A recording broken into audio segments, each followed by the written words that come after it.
We've got another person, though, jumping into the 2020 race, aiming to take on President Trump after months of speculation. Vermont Independent Senator Bernie Sanders announced he is making a second run for president, as a Democrat, of course, this morning.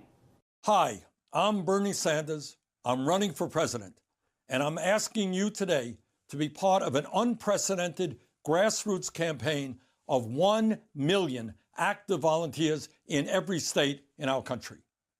Our campaign is not only about defeating Donald Trump, the most dangerous president in modern American history. It is not only about winning the Democratic nomination and the general election.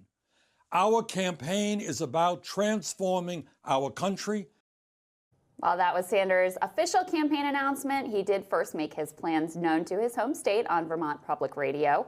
Sanders faces, of course, an ever-growing field of Democratic candidates, including 5 of his current U.S. Senate colleagues. However, the presidential candidate enters the race as a top contender. Both he and former Vice President Joe Biden, who is not yet announced, lead in most polls.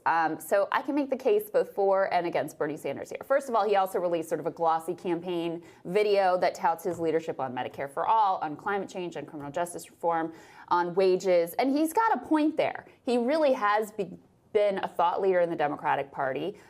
One of the challenges he has is these sort of big, bold ideas that he ran on in 2016 have now become pretty mainstream in the party. So he has a lot more competition this time around than he did last time when he was the only effective alternative to Hillary Clinton. That being said, he has a strong base that is with him, die hard. It's probably about 15% of the electorate. And in a field that is incredibly crowded with so many candidates, that 15% means a lot. You don't have to build a whole lot from there to have a real shot at this thing. Why not just let all the Democrats, by the way, fight it out and get in a little bit later?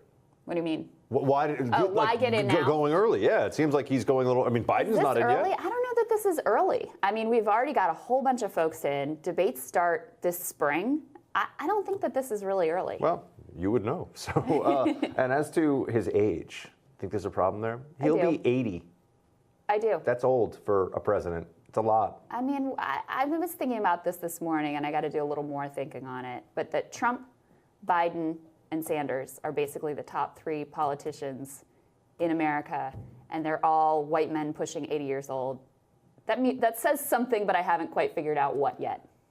Definitely says something, Crystal.